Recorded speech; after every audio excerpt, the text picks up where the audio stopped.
یہ کانٹوں کی سٹیج مسلم لیگ نون کیوں لے رہی ہے؟ سوال تو یہ ہے۔ تو سوال ہم خرم دستگیر صاحب سے ہی پوچھ سکتے ہیں کہ یہ جو ایک پیپلز پارٹی نے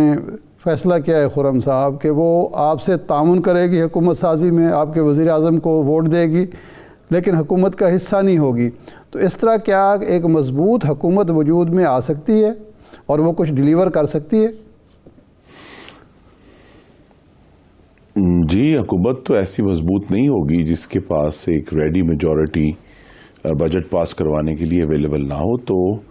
مسلم لیگ نون نے تو ابھی بھی پیپلز پارٹی سے یہی بات کی ہے کہ آپ حکومت کا حصہ بنیں جی، اور باقی دوسری جماعتیں جو ہیں MQM ہے، کاف لیگ ہے، JUI ہے، کہ وہ سب حکومت کا حصہ بن کر جو اجتماعی ذمہ داری ہے کابینہ کی وہ اٹھائیں۔ دوسرا یہ ہے کہ آپ نے درست کہا، میں ذرا اس کو کھول دیتا ہوں کہ جو 4 آئینی عہدے ہیں، اسپیکر، چیئرمین سینٹ اور صدر پاکستان وزیر اعظم، آپ نے گورنرز کا ذکر کیا، لیکن اس کے ساتھ پنجاب کی حکومت میں بھی حصے کا ایک تعین ہونا ہے، اور بلوچستان میں جہاں تینوں جماعتیں JUIF، مسلم لیگ نون اور پیپلز پارٹی وہ برابر ہیں تقریباً، وہاں بھی یہ فیصلہ ہونا ہے۔ تو لہٰذا یہ سب چیزیں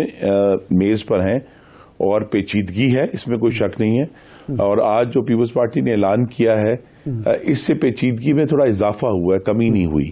تو لہٰذا جو ہمارا یہ خیال تھا کہ اگلے 2 یا 3 دن میں یہ تمام فیصلے ہو کر عوام کے سامنے آ جائیں گے، اب یوں لگ رہا ہے کہ شاید اگلے ہفتے کے آغاز تک ہمیں اس میں انتظار کرنا پڑے، کیونکہ یہ سب جو مذاکرات ہیں وہ ہونے ہیں، اور وزارت عظمیٰ اگرچہ پاکستان کا سب سے اعلیٰ آئینی عہدہ ہے لیکن اتنا بڑا عہدہ نہیں ہے جس کے لیے پھر جو ہے وہ تمام جو دوسرے آئینی عہدے ہیں انہیں قربان کر دیا جائے۔ تو لہذا یہ ایک مشکل نیگوسیشن ہے جو انشاءاللہ آگے آنے والے 2 یا 3 یا 4 دن میں ہوگی۔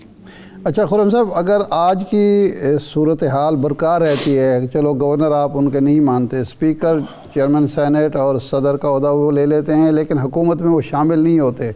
تو یعنی اصرار کرتے ہیں اس پر، تو پھر بھی آپ تیار ہوں گے وزارت عظمیٰ کے لیے یہ قربانی دینے کے لیے؟ اور کیا یہ ایک مسلسل بلیک میلنگ نہیں ہوگی MQM پیپلز پارٹی کی مختلف مواقع پر، اور 16 ماہ کے تجربے کی روشنی میں یہ تجربہ کامیاب ہو سکتا ہے؟ جی، کامیابی تو ایک بہت بڑا چیلنج ہمارے سامنے آ گیا ہے جی، اس لیے اگر آپ غور کریں گے، جس کا ذکر نہیں ہوا کہ آج شہباز شریف صاحب نے بھی کہا کہ اگر جو آزاد اراکین ہیں وہ اگر حکومت سازی کر سکتے ہیں تو مسلم لیگ نون اپوزیشن میں بیٹھنے کے لیے تیار ہے۔ تو ہر جو جماعت ہے وہ اپنے جو سیاسی امکانات ہیں ان کو سامنے رکھ کر یہ فیصلے کر رہے ہیں، لیکن بہتر یہی ہوگا کہ PDM کا جو تجربہ ہوا، اور جو کہ اگرچہ اس میں حاکمیت کے حوالے سے اور معاشی پالیسی کے حوالے سے بہت چیلنجز آئے ہیں، لیکن وہ ایک اوور آل کولیشن کے حوالے تک بہت مثبت تجربہ تھا، جس میں پارلیمان میں اور کابینہ میں ایک مثالی تعاون دیکھنے میں آیا تھا۔ تو اگر اس کو بنیاد بنانی ہے، اور ہمیں مسلم لیگ نون کو، آپ یہ بھی ناظرین کو بتانا ضروری ہے کہ ابھی اگر ہم نے پیپلز پارٹی کے ساتھ مل کر چلنا ہے تو ہمیں وہ بلاول صاحب کی تمام جو تلخ گفتگو انہوں نے انتخابی مہم کے دوران کیا، اس کو بالائے طاق رکھ کر ہم آگے بڑھیں گے۔ تو وہ جو مثبت اگر سوچ ہے دونوں سائڈوں پہ، تو بہتر یہی ہے کہ ہم سب ایک اجتماعی ذمہ داری اٹھائیں اور پھر جو بہت مشکل اس وقت معاشی فیصلے کرنے والے ہیں انہیں کریں۔ آپشن کیا ہے خرم صاحب آپ کے پاس؟ اگر آپ بلاول صاحب کے ساتھ نہیں چلتے، PTI پہلے سے مذاکرات سے انکاری ہے، پھر آپشن کیا بچتا ہے؟ اگر آپ بھی حکومت سے انکار کر دیتے تو پھر کیا صورتحال کیا ہوگی؟ جی، پھر ایک پیچیدہ صورتحال ہوگی جس میں صدر مملکت کے پاس ایک آپشن ہے کہ وہ نئے انتخابات بھی کال کر سکتے ہیں، یا وہ بار بار کسی کو دعوت دیں کہ حکومت بنائے۔ اس بے یقینی میں اسی لیے میں نے اس کا اعادہ کیا کہ بہتر یہی ہے کہ مسلم لیگ نون اور پاکستان پیپلز پارٹی جو ہے وہ ایک مشترکہ طور پر یعنی کابینہ کا ایک حصہ بنے اور بنائے، تاکہ ہم پھر قوم کو اس بے یقینی کی صورت سے نکالیں۔ اگر اسی طرح جو ہے وہ سیاست کے اوپر ہم نے پاکستان کا جو استحکام ہے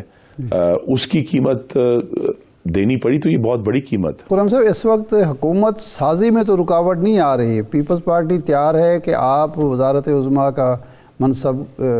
کے لیے بھی ہم آپ سے تعاون کریں گے، حکومت سازی میں بھی آپ سے، مشکل تو یہ پیش آ رہی ہے کہ وہ حکومت میں شامل ہونے کے لیے تیار نہیں ہیں، اور آگے چل کے آج بھی انہوں نے یہ کہا کہ جب مسلم لیگ کی حکومت آئے گی تو وہ وہی کچھ کرے گی جو اس نے ماضی میں کیا ہے، یعنی یہ ساتھ ہی ساتھ آج یہ کہہ بھی دیا انہوں نے۔ تو جو میرا سوال تھا وہ یہ تھا کہ آپ بلیک میلنگ برداشت کرنے کے لیے تیار ہوں گے اگر وہ حکومت میں نہیں بیٹھتے اور تعاون کرتے ہیں، یا آپ بھی نئے الیکشن کی طرف سوچیں گے؟ جی میں ابھی چونکہ جو مذاکرات ہیں وہ جاری ہیں، کسی نہ کسی صورت میں قائدین کا آپس میں رابطہ ہے، مختلف لیڈروں کا آپس میں رابطہ ہے، تو اس پروسیس کو روکتے نہ ہوئے میں اپنی طرف ذاتی رائے دے سکتا ہوں جی کہ پھر اگر اس مشکل صورتحال میں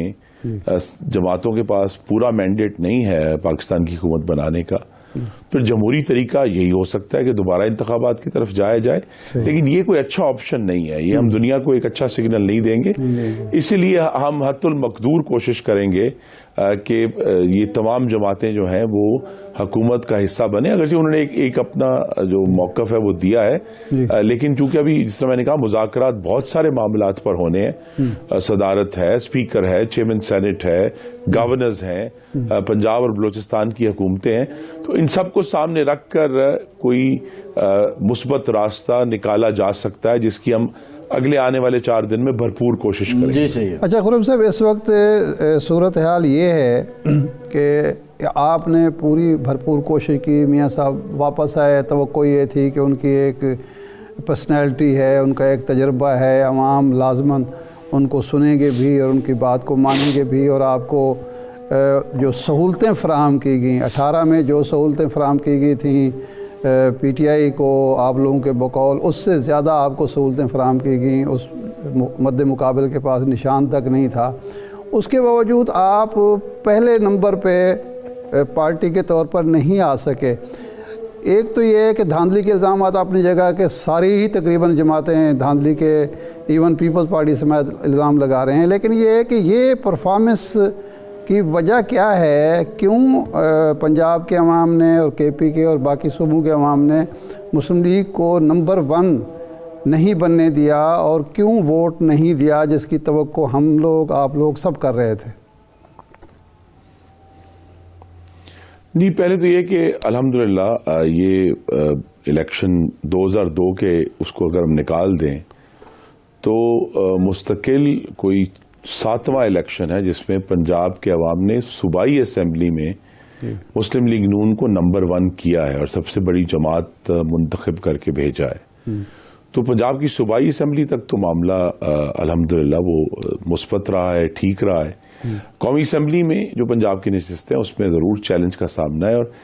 اسی لیے اس الیکشن کا جو ووٹنگ کا تجزیہ ہے وہ تو ہماری توقع ارشاد صاحب آپ جیسے جو بالغ نظر لوگ ہیں یا عباسی صاحب جیسے اینالسٹ جو ہیں وہ ہمیں کر کے بتائیں گے، کیونکہ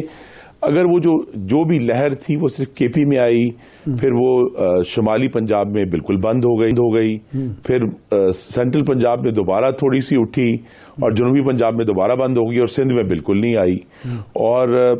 لہذا کوئی کنسسٹنٹ پیٹرن نہیں ہے، کوئی ہم ایک یونیفارم طریقے سے نہیں دیکھ سکتے کہ بھی کس جگہ کیا ہوا۔ یہ ضرور ہے جس طرح آپ نے کہا کہ جو ہماری خواہش تھی اور توقع بھی تھی، تو اس پہ جو پارٹی کا جو ابلاغ کا ذریعہ تھا یا اس کی جو کیمپین تھی یا اس کیمپین کے جو مختلف عناصر تھے،